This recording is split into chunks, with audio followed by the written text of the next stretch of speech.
chapter 10, verses 37 and 38. Yan. Matthew chapter 10, verses 37 and 38. He that loveth father or mother more than me is not worthy of me, and he that loveth son or daughter more than me is not worthy of me. And he that taketh not his cross and followeth after me is not worthy of me. Dakilang salamat po sa pagkabasa ng inyong banal na salita. Salamat po Ama sa unang Sunday ng taong 2024 na ito. Pinala niyo po kami dito para kami po ay magpuri, magsamba po sa inyo. Salamat po Ama sa kabutihan po ninyo. Salamat po Ama na hindi niyo po kami pinapabayaan. Salamat po sa lahat ng blessings sa natapos na taon. Lalo-lalo na po Ama ang pinakapasalamatan namin ay kaligtasan ng kapatawaran ng lahat ng mga pagkukulang at pagkakasala namin. Salamat po Ama at nararapat naman po na kami po ay magpuri at magsamba po sa inyo. Bless niyo po kami muli sa oras na ito. In Jesus' name we pray. Amen. Please be seated mga kapatid. So, ano ba ang wish ko po para sa ating lahat, including me? Okay? Ito po ay panglahatan ito na wish. Isa lang. Anya ata ka wish. Anya ka wish yun? Para sa sarili yun. Kahit kayo baga. Sabi ni Brother Mel kanina, sa lahat ng plano, sa lahat ng gagawin mo ngayong 2024, huwag mong kalilimutan ang Diyos. Amen? Huwag mong kalilimutan si Jesus. Ano pong ibig sabihin niyan? Ang ibig sabihin niya na sana yung plano mo ngayong 2024 kasama si Jesus. Amen? Hindi yung plano mong magtrabaho, pero kapag nagtrabaho ka, yung plano mong trabaho, mawawala ka sa church. Di ba? Amen? Plano mong mag-aral. Di ba? Pero kapag nag-aral ka, mawawala ka sa church. Nawala si Jesus. Correct? Amen? Plano mo itong ganito, plano mong mag-asawa, pero kapag nakapag-asawa ka, medyo mawawala ng kundi. No? Tama? Amen? So sana po ay hindi po ganun ang mangyari natin. Ito po, ang New Year wish ko po para sa ating lahat. Ay, hindi pa kayo. Nasaan yung mga bakang ngayon? Yung mga bakang ngayon, sa likod. Okay lang. Ram-ram, doon ka muna sa likod. Okay lang naman. Okay. Ang New Year wish ko po ay na yung level of commitment natin sa church ay tumaas. Amen? Level of commitment sa church. Tinawag kong level kasi hindi ko naman pwedeng sabihin na sana ay maging 100% yung commitment natin. Di ba? Parang imposible naman yun. Suntok sa buwan na. Imposible. Wala ka naman sigurong tao na 100% committed sa Diyos. Di ba? Imposible yun. Committed ka sa Diyos lang. Lahat ng oras mo, lahat ng lakas mo sa Diyos lang. Parang wala pong gano'n. So, ang sana po, gusto niyo ba yun? Amen? Yung commitment natin sa church ay nag-upgrade, mumato. Alright? Ano po ba yung commitment? Alam natin yan. A promise or firm decision to do something. Promise mo yan. Bilang isang church member, ikaw ay gumawa ng commitment na magiging isang mabuting church member. Correct? Amen? Asa yung mga church member, pakitingin ng kamay, amen? Di ba? Parang ano yan, di ba? Commitment. Importante ito sa pagsasama. Correct? Dahil, ito, bakit ba ito importante nga? Bakit gusto ng Diyos ang commitment? Because it is our witness. Ang ibig sabihin po niyan, kagaya ni Shadrach, Meshach, and Abednego, kilala niyo sa Book of Daniel, na sabi ng hari, mag-worship kayo kapag may tumunog na trumpeta, lahat kayo ay yuyuko, sasamba sa ginawa kong Diyos-Diyosan, kulto. Na, pero itong matigas na ang ulo na apat na naniniwala sa Diyos, sino yon? Shadrach, Meshach, Abednego, at saka si Daniel, Daniel, yan, ay hindi sila naniwala, hindi sila sumunod sa utos ng hari. Ngayon, dahil hindi sila sumunod sa utos ng hari, Shadrach, Meshach, Abednego, itinapon sila sa bangin na ang ano ay may layon-layon. Okay? Isang eksena pa yun. Isang eksena pa yung layon, isang eksena pa yung itinapon sila sa bangin na may apoy. Amen? Dalawang beses. Di ba? Stop. Dalawang beses. Pero ang epekto nun, dahil hindi sila naniwala, hindi sila sumunod sa utos ng hari, kundi nangibabaw yung kanilang commitment sa Diyos. Anong nangyari? Yung hari, sabi niya, totoo yung Diyos nila. Di ba? Amen? Totoo yung Diyos nila. Kayo na naghulog sa kanila doon, kayo ang ihulog doon, kung Diyos nila. Iahol nyo sila dito. Amen? It is our witness sa ibang tao. Kapag tayo po ay committed sa Diyos, committed sa church, mga kapatid, makikita yan ng ibang tao at sila ay maniniwala sa Diyos na pinaniniwalaan natin. Amen? Gusto niyo ba yun? Amen? Lalong-lalo na kayo na yung pamilya ninyo ay hindi pa ligtas, hindi pa Kristiyano. Di ba? Amen? Ang bilibdaan niya, bilibang po ka ni brother, ka ni sister, ni commitment na sa church, commitment na tiyago Diyos.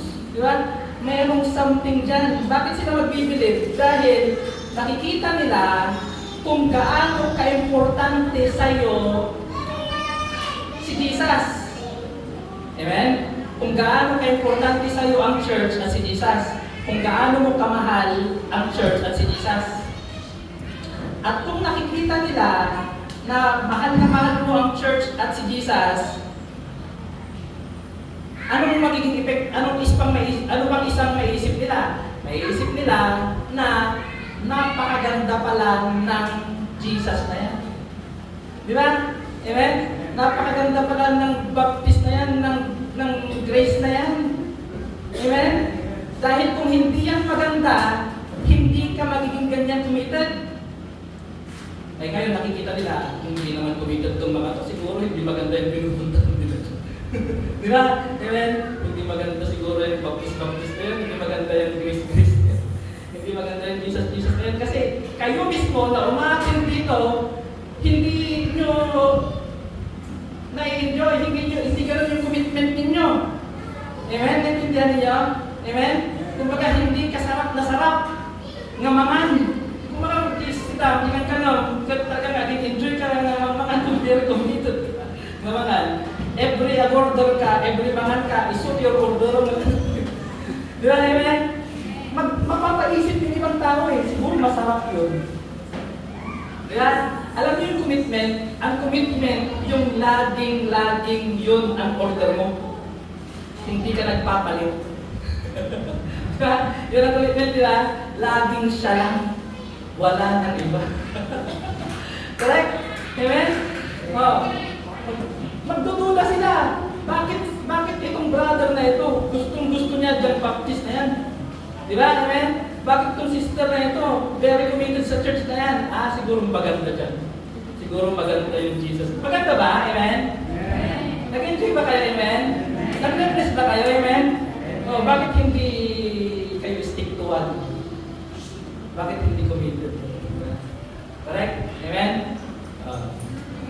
Ngayon, it is our witness. At pangalawa, it is the proof of our salvation. Ito po, yung pagiging committed natin sa church, kay Jesus, ay ebidensya na ligtas ka. Amen? Pero tatandaan nyo, ebidensya lang yan. Ang ebidensya ay hindi, ano bang tawag doon, conclusive. Correct? Hindi ibig sabihin na pag nawala ang ebidensya mo, hindi ka naligtas. Gets? Amen? Halimbawa, may nangyari. Walang nakapicture kahit isa. Wala kang ebidensya, walang CCTV, walang picture, walang nakakita, eyewitness, wala. Hindi mo pwedeng sabihin hindi totoong nangyari yun. Nangyari talaga, wala nang ebidensya, hindi ka nakakuha. Hindi naman mag-picture. Kaya lubat ka siguro. Correct? Pero yung commitment natin mga kapatid sa church, yan ang ebidensya. Sabi ng binasa natin kanina, ito, kinig kayo. Paano ba ang commitment na yan? Ang commitment na yan, sabi ng binasa natin kanina, he that loveth father or mother more than me is not worthy of me. Amen? Kung mas mahal mo yung tatay mo, nanay mo, mahal ba nanay tatay nyo? Amen? So, hindi naman niya sinabing huwag mong mahalin eh. Mahalin mo din. Pero sabi niya, kung mas mahal mo sila, you are not worthy of me. Bakit? Ang commitment mo, nasa kanila, wala sa akin. Pag nagkasabay ang schedule ng nanay at tatay at ang church, mas pipiliin mo nanay at tatay kaysa sa church. Kaya sabi ng Diyos, you are not worthy of me. Anong ibig sabihin ng you are not worthy of me? You are not worthy of me. Ligtas hindi. Huh? Sabi siya, you are not worthy of me. Hindi mo ako deserve. Di ba? Amen? Yun ang translation niya, di ba? Hindi mo ako deserve. Ngayon, kung hindi mo ako deserve, eh di wala sa'yo si Jesus. Ligtas ka hindi. Parang hindi, ano? Amen? Amen? You are not worthy of me. Ang kaligtasan, mga kapatid, pag nasa iyo si Jesus, ligtas ka. Pag wala sa iyo si Jesus, hindi ka ligtas. Last week, tinuruan ko kayo kung paano, kung bakit hindi pumapasok sa iyo si Jesus. Bakit? Kasi maraming ibang laman niyang puso mo, maraming ibang laman. Andyan ang good works, andyan ang Santa Maria, San Jacinto, San Quintin, lahat na. Amen? Hanggat hindi mo pinaalis lahat yan, hindi papasok si Jesus sa iyo. Ngayon ang sinasabi dito, mas mahal mo ang nanay mo, tatay mo, you are not worthy of me. May kadugtong pa. And he that loveth son or daughter more than me is not worthy of me. And he that taketh not his cross and followeth after me is not worthy of me. Paano ba tayo naligtas, mga kapatid? By faith, amen? In Jesus Christ. Anong ibig sabihin nun? Pinili mo si Jesus, higit sa lahat. Correct? Pinili mo si Jesus, wala nang iba. Eh ngayon, mas pinipili mo, mas mahal mo. Yung nanay mo, yung tatay mo, yung anak mo. Question mark, ganoon na lang. Amen? Kaya nga sabi natin, ebidensya natin itong commitment. Kapag you love God more than your father, your mother, your son, your daughter, commitment ko ang tawag doon, aba, ebidensya yan, malaking ebidensya yan, ligtas ka. Amen? Ngayon, kung walang ebidensya, hindi ko naman pwedeng sabihin hindi ka ligtas. Ang masasabi ko lang, questionable. Paano nangyari na yung nagbayad ng kasalanan mo ay hindi mo pipiliin? Mas mahal mo pa yung nanay, tatay mo, bakit ano na itulong nila sa'yo? Meron din. Pero binayaran ba nila mga kasalanan mo? Ilang kasalanan mo ang binayaran nila? Meron? Wala. Pero meron din silang tulong sa'yo malaki, kaya sabi ko nga hindi naman masamang mahalin sila. Amen? Pero mas malaki yung tulong, kung tulong lang ang pag-uusapan, mas malaki ang tulong ng Diyos. Amen? Amen. Parang hindi yan kayo masaya. Masaya pa ba kayo? Amen? Natulungan ba kayo ng Diyos? Amen?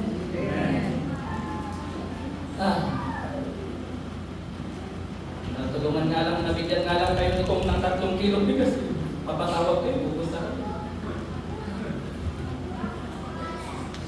Bilis spaghetti. Diba? Ito nga tihanda ni Tio Katas, spaghetti. Diba, Amen? Naiintindihan ninyo? tulong. Kung usapang tulong lang, wala nang ibang nakatulong sa atin ng mas higit pa kay Jesus Christ. Amen. Amen, brother. Pagpapalit mo siya sa girlfriend mo, boyfriend mo, ano bang naitulong niya sa'yo? Nag-aaway nga lang kayo gabi-gabi. Amen? Tama? It is the proof of our salvation. Luke chapter 9:59. Basahin ko, makinig na lang po kayo. Yung may Bible, pwede naman. And he said unto another, follow me. But he said, Lord, suffer me first to go bury my father. Ito na naman. Sabi ni Jesus, sumunod ka sa akin, maging committed ka sa akin. Sabi nung tao, saglit lang Lord. Ililibing ko muna yung tatay ko. Tatay. Jesus said unto him, let the dead bury their dead, but go thou and preach the kingdom of God. 61. And another also said, Lord, I will follow thee. Yes, Lord, magiging committed ako sa iyo. Pero, let me first go bid them farewell. Pagpaalam muna ako sa bahay namin. Anong sabi ni Jesus? Jesus said unto him, no man having put his hand to the plow and looking back is fit for the kingdom of God. Hindi ka daw pwede sa kingdom of God. O, ligtas hindi. Duda ako talaga. Parang hindi ligtas ang ibig sabihin nun. Paano mo nasabing ligtas ka? Nagtiwala ka sa Diyos, alam mong ligtas ka, pinatawad niya lahat ng kasalanan mo, pero hindi, di ba? Di ba, correct? So, sabi ko lang naman, question mark lang naman, pero sabi ko nga, nag-i-improve naman tayo, amen? Nag-grow. Sabi ko nga, 100% commitment, imposible yata. Alright? Let's just try to mag-improve yung ating level of commitment ngayong taong 2024. Alright? It is needed for us to succeed. Commitment ay kailangan para maging successful tayo. Amen? Ikaw ay isang, kung anong karir mo, bumbero, para maging successful kang bumbero, kailangan mo ng commitment. Estudyante, gusto mong maging successful na estudyante, commitment. Yan. Kailangan talagang committed ka sa pag-aaral. Oray na ikaw awis, awisan na ka sa bali. Hindi ka aaral. Di ba? Amen? Hindi naman siguro 100% commitment, pero mataas yung commitment niya. Dapat i-career mo, ang family, kung gusto mong maging successful yung family mo, maging maayos na family, tutukan mo. Talaga, di ba? Bantayan mo yung anak mo, kung gusto mong maging tumino-tinong anak mo paglaki, talagang turuan mo, tutukan mo. Oras! Kailangan ng oras. Di ba? Amen? Pero kung pinapabayaan mo lang, hindi ka committed sa kanila, wala kang naasahan. Maliban lang kung yung ibang nag-aalaga ay matino, ay maayos. Correct? So it is needed for us to succeed. Ang ibig sabihin niyan, Christian life. Amen? Kristiyano ba kayo? Amen? Amen. Alam nyo, ang gusto nyo ngayong 2024, maging successful sa labas. Hindi nyo naisip yung Christian life. Sabi ni Brother Ned, huwag nyo kakalimutan si Jesus, ang Diyos. Gusto nyo bang maging successful ang Christian life nyo? Amen? Ang ibig sabihin ng successful, masaya. Masaya na i-enjoy mo. Malakas kang Kristiyano. Marami kang natututunan. Lumalabo ka. Amen? Di Christian life ko masaya. Ang kailangan, commitment. Sabi niyo nga commitment. Commitment. Ano ba ang commitment nga? Ang commitment nga ay inuuna mo, pinipili mo si Jesus. But again, ulit-ulitin ko, ang pinag-uusapan po natin dito ay mag-increase yung ating level of commitment. Hindi ko hinihingi ng Diyos ang 100% commitment. Under grace. Under law, hinihingi. You get that? Amen? Amen? Amen. Under law, required 100% commitment. Which is, hindi natin kaya. Thou shalt love the Lord thy God with all your heart, with all your soul, with all your mind, with all your strength. That is under the law. Hindi po natin kaya yun. Under grace, you are accepted. Kahit na commitment mo ay anong level? 10, 20, 30, 40, 50, 60, 70. Amen? Kaya nga grace eh. Grace tayo mga kapatid. Amen? All because of God's amazing grace. Hindi ka perfect, pero pwede na yan. Sa law, hindi pwede yan. Dapat perfect. Ngayon, sabi niyo kanina masaya tayo, Pero alam ni Lael ko siguro, siguro for the past two years, every Christmas and New Year, pag may okasyon, may event, hindi ako masaya. Ako po ay nalulungkot. Christmas, lalo na Christmas, New Year, na malungkot po ako. May side din na masaya, syempre. Pero may side na malungkot. Bakit? Kasi nakikita ko yung mga talent ninyo. Nakikita ko yung commitment ninyo. Nakikita ko yung sipag ninyo sa ibang bagay na hindi nyo nagagawa sa church.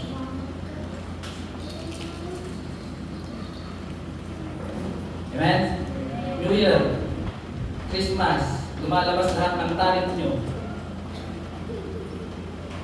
Lumalabas lahat ng sipag, pagiging mapagbigay, pagiging excited, pagiging magaling magluto. Nagbihirang buhay ito. Dapat yan kasta na talent na ito. Dapat yan kasta na ilumluman na. Pero hindi naman nagagamit sa church. Seryoso. Kaya, pag nakikita ko yung diba? Amen? Rumar, hindi ay lumlumang doon kita. Bagiyo.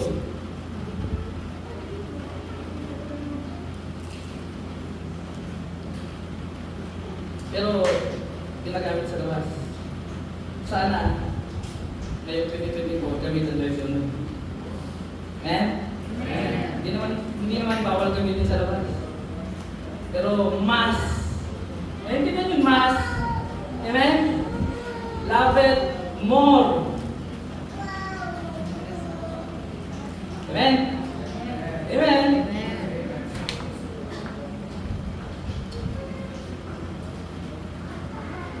So, ang commitment na kapatid is Jesus first. Sabihin nyo nga, Jesus first.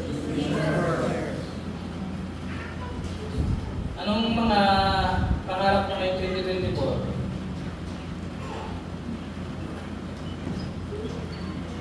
Magkatrabaho, magkaasawa.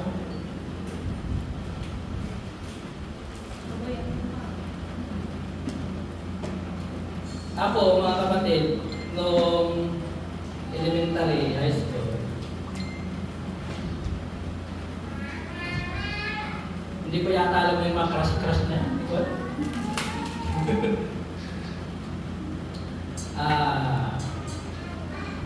Ang gusto ko sa isang babae, gusto ko magaling sa math, magaling sa music, yung may marunong mag-instrument. Siyempre kasi giant mo kami, di ba? Siyempre kahit ko napintas. Bihira, tinatamaan na lang sa nila yun, tinapintas.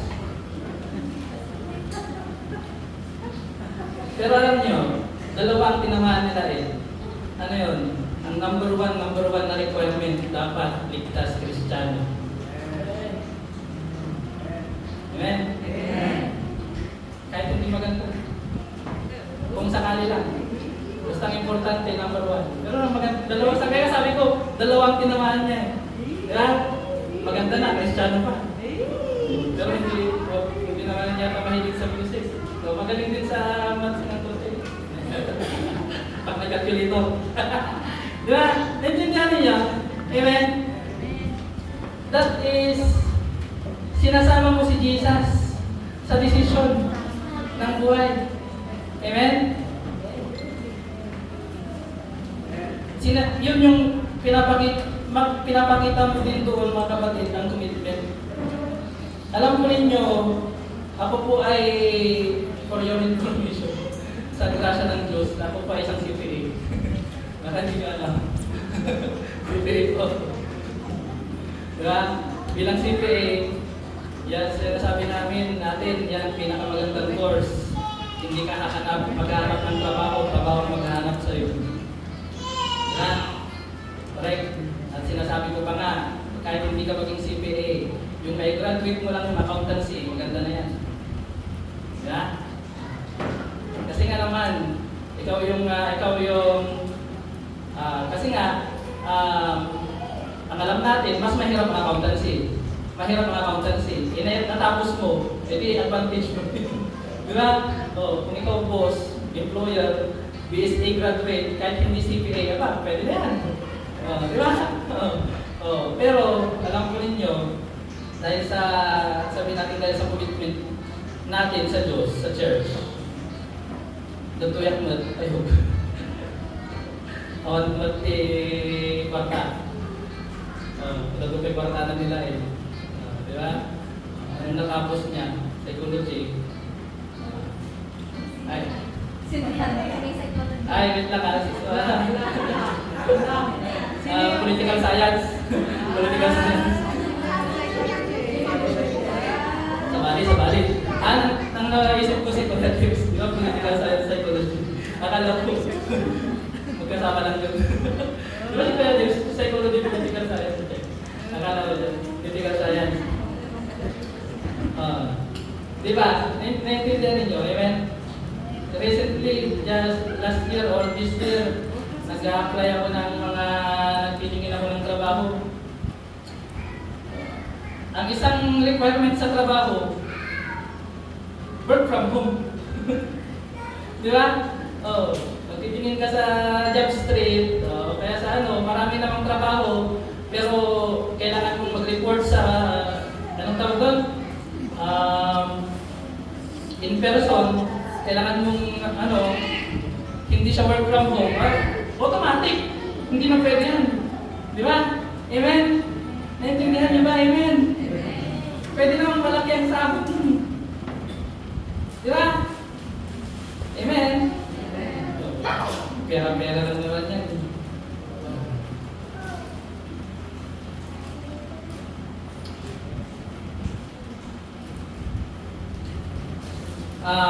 So Jesus first. Commitment is Jesus first. Hindi po pwedeng palitan ng iba na first. Ganito po. Ako nga po ay doon na nga po ako nakatira sa kanilang inubyano nila sa kanilang bahay. And siyempre,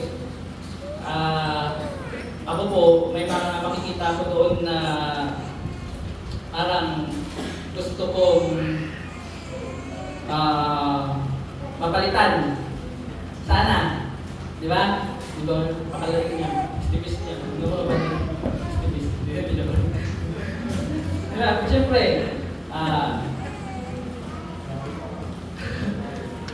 inaano mo naman, ay, siyempre, may gusto lang naman akong mas mapaganda. Correct? Amen? Halimbawa, anong halimbawa? Lupat. Lupat.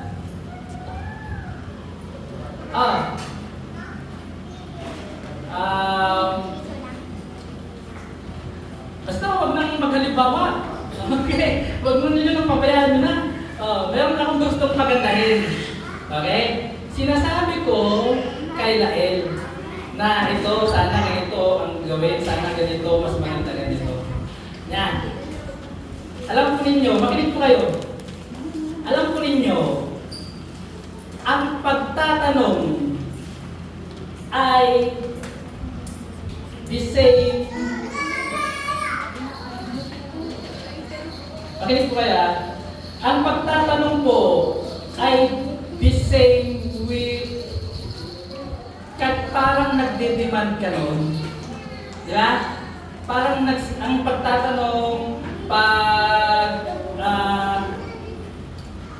halimbawa, meron tayong ginagawa dito, or meron kailangan, kumusta nga di ba, pag kumustahin mo, kumusta yung requirement mo, kumusta yung assignment mo, di ba? Amen? Nagawa ko na ba yung ganito? Pag gano'n, nagtatanong ka, ang alam ko pala noon, para kang nagdidemand. It is as good as nagdidemand ka, nagawin na niya. Intindihan niyo? Amen? Demand, alam ko ninyo, grace versus law. Law versus grace. Ang law po is nagdidemand. Ang grace nagsusupply. Amen? Kaya, ang magandang gawin, wag mo nang tanungin, wag mo nang hingingin. Anong gawin mo? Ikaw na lang. I-provide mo na agad, i-supply mo na. Kung ano yung gusto mong mangyari, gawin, i-supply mo na, ibigay mo na. Correct? Kaya, doon, may mga binibili kami na improvements. Ngayon, ang gusto kong i-point out mga kapatid, kasi nga commitment is Jesus first. Ngayon, kung yung nilagay ko na improvement ay, example lang. Kung yung nilagay ko na yung binili namin na improvement doon ay pinalitan nila ng ibang bagay, masaya, malungkot. Kasi nga, ang point natin kasi dito, commitment is Jesus first. Jesus first. Ngayon kapag pinalitan mo si Jesus, pag pinalitan mo yung improvement, pareho ba yung eksena? Masaya ba? Ikaw na bumili ng something na improvement, tapos pinalitan nila yung binili mo. Masaya ba? Okay lang o hindi okay? Ha? Ikaw, yung mas madali natin intindihin, jowa mo, pinalitan ka. Okay lang, hindi okay. May narinig ako. Anong mas okay? Yung pinalitan ka ng mas maganda o yung pinalitan ka ng mas pangit? Ano yung mas okay? Yung mas madali mong matanggap. Pinalitan ka ng talaga? May narinig ako, mas okay daw, mas madali daw matanggap pag pinalit sa'yo, yung mas maganda. Amen? Kasi nga, reasonable. Rational. Maintindihan mo bakit ka pinalitan. Dahil mas maganda. Pero ibang usapan na, ibang usapan na kapag asawa mo na. Huwag mo nang palitan kahit may makita ng mas maganda. Hindi lang pwede. Amen? Naintindihan ninyo? Amen? Amen. O kapag juma-juma lang naman, pinalitan ka, o pinalitan mo ng mas maganda, medyo maiintindihan mo. Dahil ang pinalit sa'yo mas maganda. Amen? That is exactly my point mga kapatid. Kung sa bahay na may binili ako improvement, pinalitan nila ng something na better, okay lang. Pero kung ang pinalit ay mas pangit, hindi mo maintindihan eh. Di ba? Maganda na yung nandyan, maganda na yung binili ko, papalitan mo pa ng mas pangit? Bakit? Di ba? Papalitan mo, bibili ka pa ng mas pangit, yung nandyan na nga mas maganda, libre. Ang tawag ko doon, yung bumili ka pa ng mas pangit, pinalitan mo yung maganda. Ibig sabihin, naghiram ka pa kasi pinalitan mo. Ang tawag ko doon, tiis pangit. Hindi siya tiis ka doon. Diba? Yung tiis ko tayo, magtitiis ka para sa ikagaganda. Nagtiis ka para sa ikakapangit. Ano ba yan? Hindi ko maintindihan. Diba? Naintindihan niya, nagigets niya, pag pinalitan mo yung isang bagay ng mas maganda, okay lang. Ang tanong, anong pwede mong ipalit kay Jesus na mas maganda? Diba? Naintindihan niyo, amen? Naintindihan niyo. Kaya Jesus first commitment, the best man. Yan? So, talaga, so pa, awitan ko ma-direct point yung balay. Di sa Roque, awitan ko may biyahe. Malaki naman, hindi mahirap yung biyahe. Bumili sila, inunahan ako. Ang binili naman nila, mas malaki pa dun sa report, yung ilang. Di ba? Pero kung binili nila yung mas maliit, medyo bakit hinihintay nyo lang sana yung report, libre pa. Di ba? Madali mong matatanggap. Kasi ang pinalit, mas maganda. Ang tanong, anong pinapalit mo kay Jesus na mas maganda sa iyo? Diba? Amen? 6 levels of commitment. Tama na po. Next week na. Next week na ito. Ngayon, ang tapusin ko na. Hapyawan natin yung last point ko. Hindi, hahapyawan ko yung, hindi ko na-explain. Levels of commitment sa church, mga kapatid. 6. Kinig ko kayo. Una, community. Tingnan mo kung nasaan ka. Ito yung pinakamababang level ng commitment. Community. Sino yung community? Yung mga tao sa labas. Hindi paligtas malamang itong mga to. Alam nila na may church, siguro na-attend na 1 beses, 2 beses. Tapos wala na. Community ang tawag natin. Pangalawa, the crowd. Ang crowd, yung medyo mas nadadalas ng umattend. Mga once a month na siyang umattend or twice a month. Di ba? Although siguro hindi pa miyembro, pero umattend. Pwedeng, kung titignan mo kung nasaan ka, pwedeng nasa 2 kang level o nasa 3. Hindi naman kailangan nasa 1 level ka lang. Pwedeng siguro minsan nasa level 4 ka, minsan nasa level 3, minsan nasa, gumaganon-ganon ka, di ba? Sige. Pangatlong level, the congregation. Congregation na ito. Ito yung talagang miyembro na at uma-attend na regularly, nagbibigay regularly and support the vision and values of your church, of the church.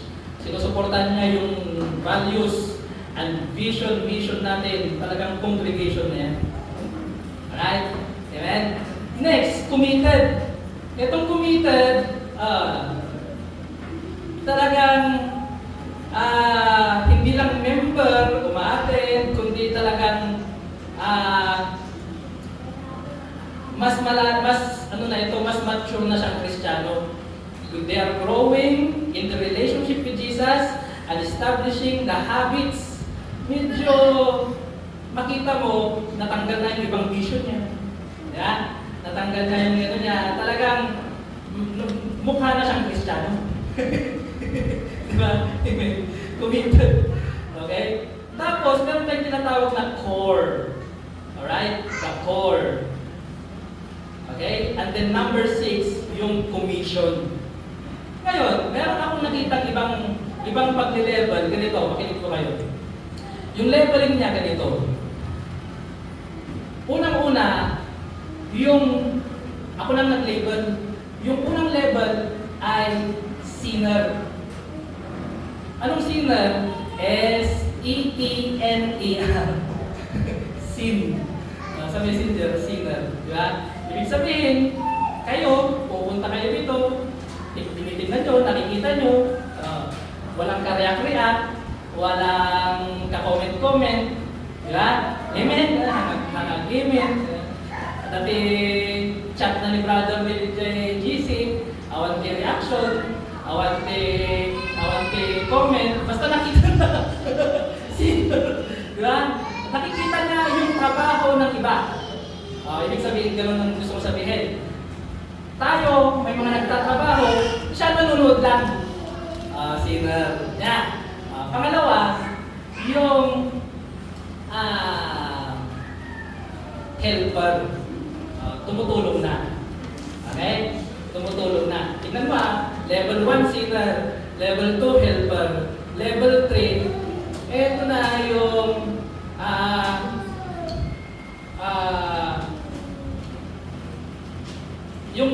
asan na ba yung cellphone mo kasi? Yung nag-i-initiate na ito. Okay? Nag-iisip na siya. Nagkukusa na siya. nagkukusa na. Hindi mo na kailangang utusan. Yung pangalawa, kailangan mo pang utusan, susunod naman. Pero yung pangatlo, nagkukusa na talaga siya. Di ba? Nagkukusa na siya, kukusa ka lang. Diba? Nagkukusa na siyang magdala ng Bible, nagkukusa na siyang mag-invite, nagkukusa na siyang, di ba? Amen? Kung ano yung mga ginagawa natin dito, nagkukusa na. Yung Sunday, automatic na yan. Sa kanya, nagkukusa na, hindi mo na kailangang invite, hindi mo na kailangang correct? Talagang meron na siyang initiative. Nag-i-initiate na siya. Okay? Tapos, isa pa is the thinker. Alright? Thinker. Ano yun? Nag-iisip na siya ng hindi natin normal na ginagawa. Okay? Nag-iisip na siya ng kung ano pa yung ikagaganda, ikalalago natin. Alright? And lastly, ito yung talagang alam na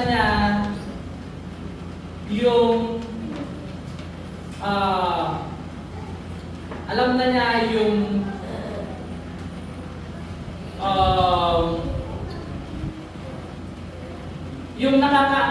nakakagawa na siya sa sarili niya.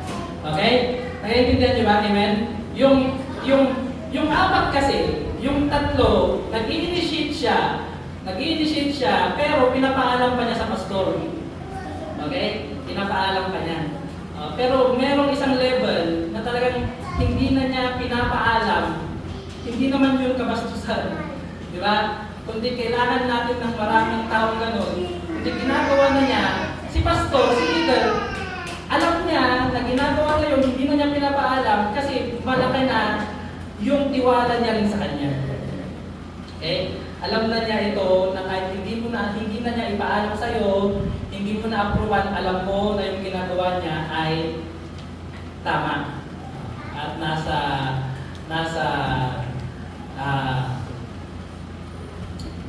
yun nga, tama. Okay? Amen? Asan tayo ngayon doon, mga kapatid? Sana ay lumago po, tumaas yung ating level ng commitment. Amen? Kung ikaw dati taga-nood ka lang, mag-involve ka. Amen? Kung ikaw ay nag-involve ka, pag binutusan ka pa, pinapaalalahanan ka pa, sana this year 2024 ay hindi na kailangan, nagpupusa ka na. Amen? At meron kang mga nakikitang ideas. Halimbawa, nakita ni Brother Milton tayo, ito ba pastor? Nakita na, idea. Di ba? Ito ba pastor? Ang sinsila ba? Hampay. Di ba? Pero yung pinakamataas na level ay, siyempre mag-i-initiate na. Di ba? At pwede mo na siya gawin na kahit na hindi ko na alam mo kasi yung leader na kailangan lahat ng kilos nyo, ipaalam ninyo sa akin, hindi maganda naman yun. Di ba? Dapat lahat ng gawin ninyo dito, ipaalam ninyo sa akin, approval ko. Hindi alam mo naman na yan, kung ano yung ikagaganda, o hindi mo na kailangan ipa-approve sa akin. Di ba? Maganda gawin mo na agad. Mas maganda. Di ba? So, meron pa akong gustong hapyawan lang, mabilis lang, hindi ko na-explain, mga matagal. Ano ba yung mga madalas na pinapalit natin? Ano ba yung madalas na kalaban ng commitment natin sa church? Nabanggit na natin, unang-una, family. Yan.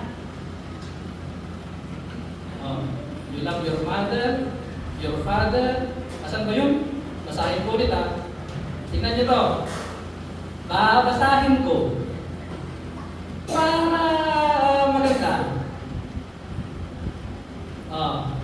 Asan na? Lumagpas yata.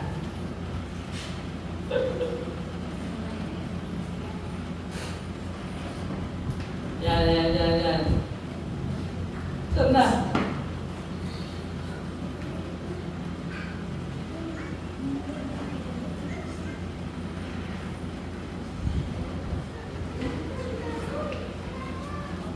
Ito pala, Luke 14:26, sorry. If anyone comes to me, tingnan niyo mabuti ah. If anyone comes to me and does not hate his own father, and mother, and wife, and children, and brothers, and sisters, yes, even his own life, he cannot be my disciple. Anong napansin ninyo? Ulitin ko. If anyone comes to me and does not hate his father, and mother, and wife, and children, and brothers, and sisters, yes, and even his own life, he cannot be my disciple. Anong wala? Walang husband? Hindi nabanggit yung husband. Siguro ang kausap ni Jesus dito, mga lalaki.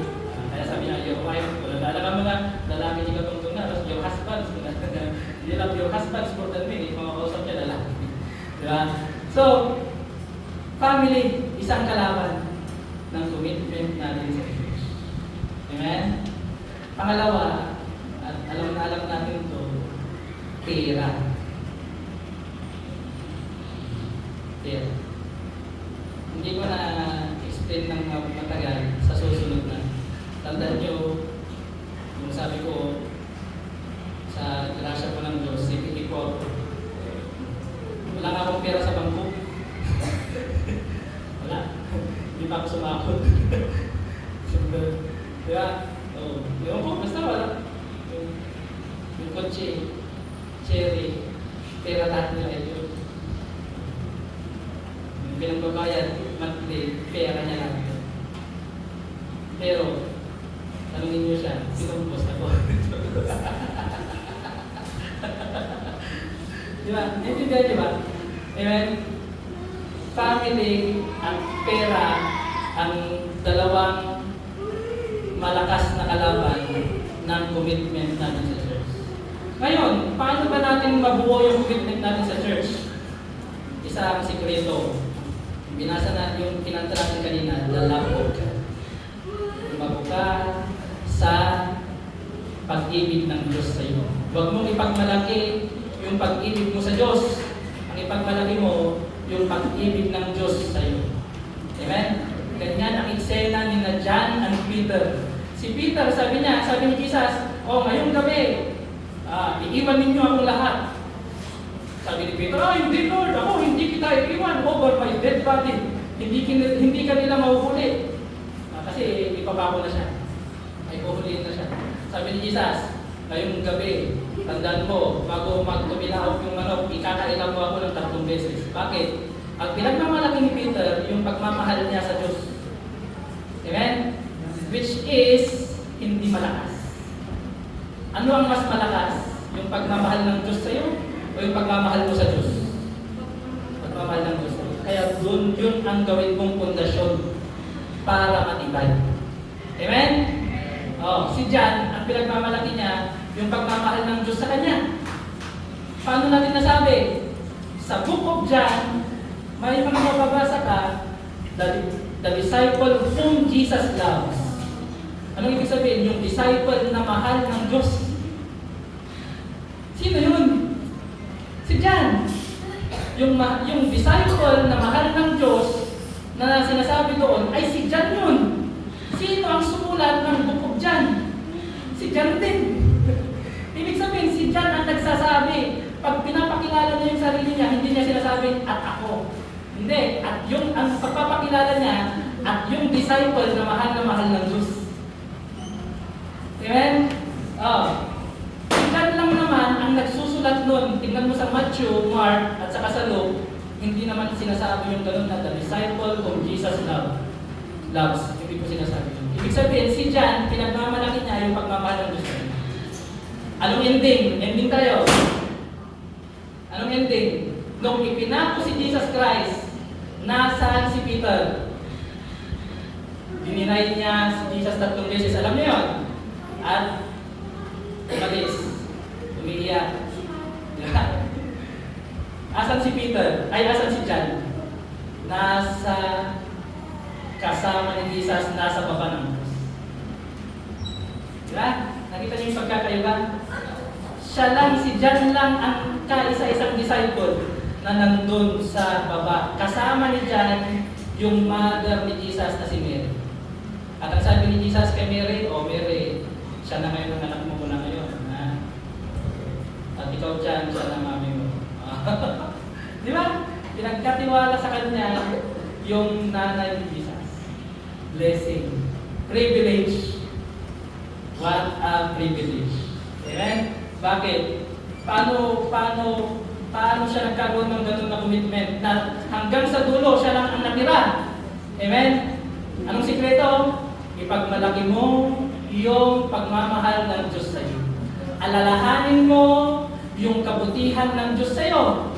Alalahanin mo lahat ng blessing, higit sa lahat yung kaligtasan alalahanin. Correct? Ano naman yan eh?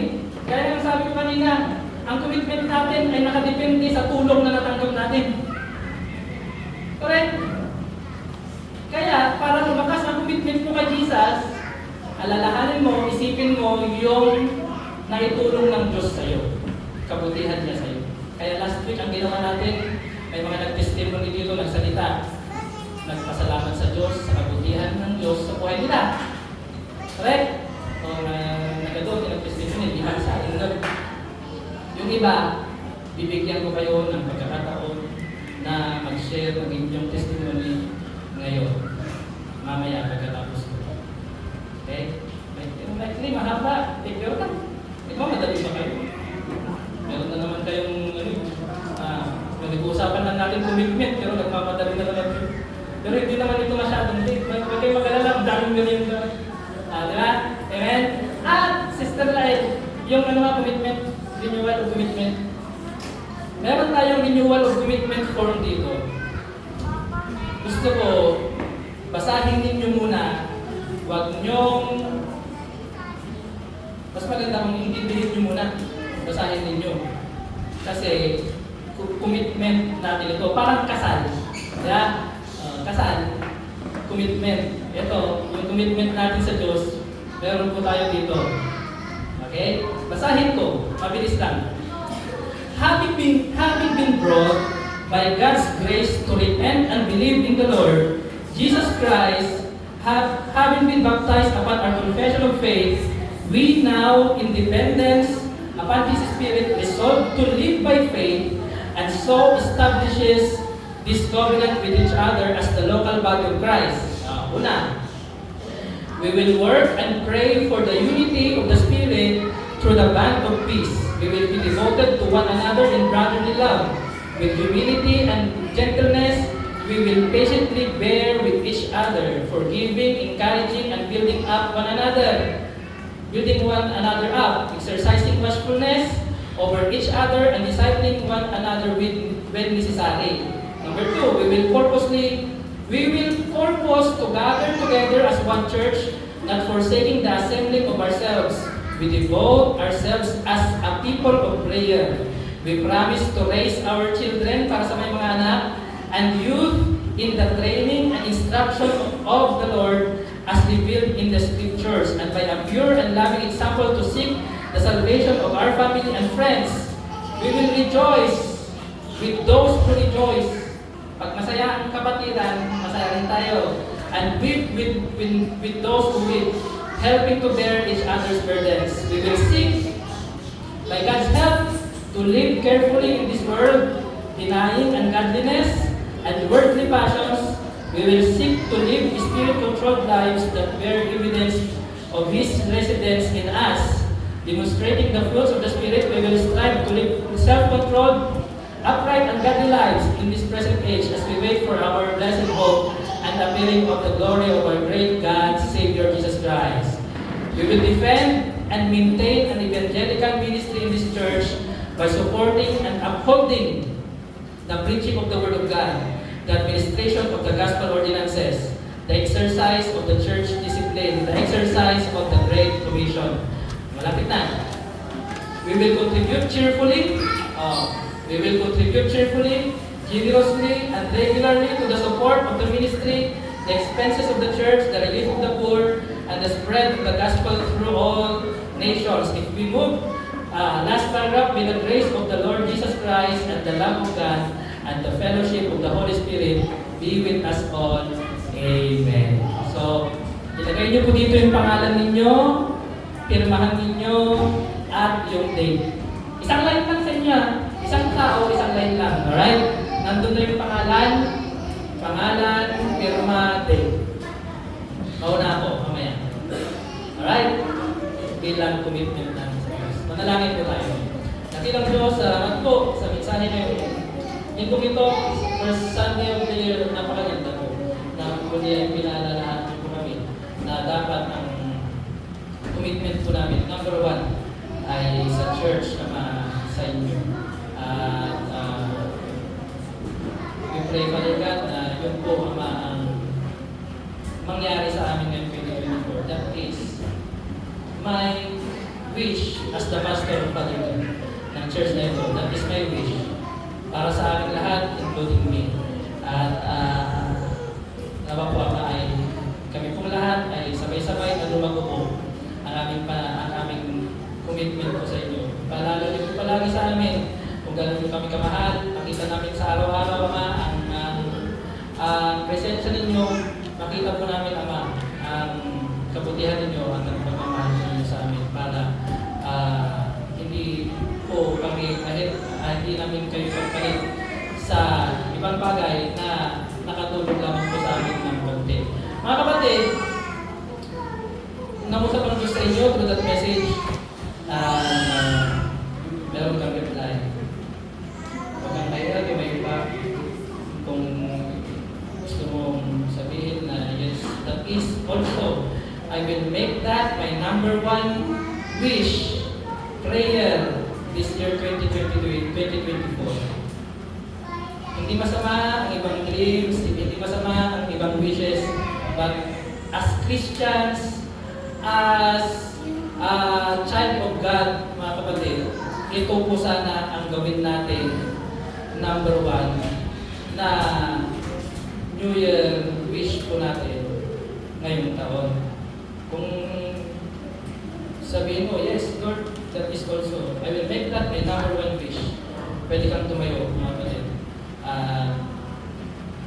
Sabihin mo yan sa Diyos. Manalangin ka, maliban sa pipirmahan mo dito mamaya, maganda na manalangin ka, sabihin mo sa Diyos.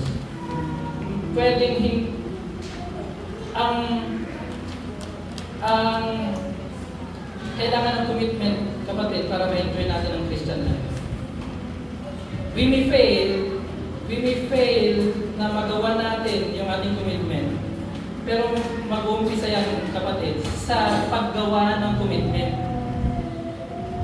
Lalong wala tayong magagawa kung sa simpleng paggawa pa lang ng commitment ay hindi natin kaya. So,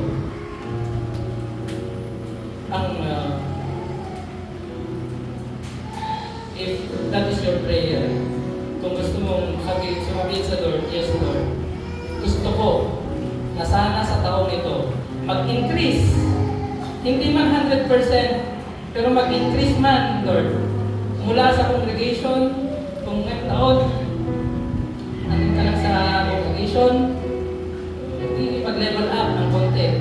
Kung dati nasa level 1 ka lang, mag-level 2, mag-level 3. Mas maganda na yun kaysa walang improvement, mga kapatid. Under grace, growth is appreciated. Under law, walang kwenta ang growth. Ang gusto ng law, perfect ka. Ayaw ng law na lumalago ka. Gusto ng law, perfect. Kaya, napasalamat tayo. We are no longer under the law, but under grace.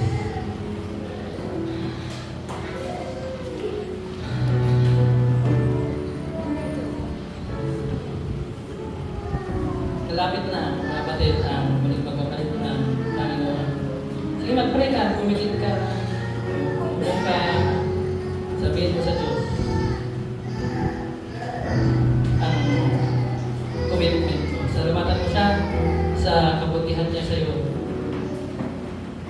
for the past year 2020.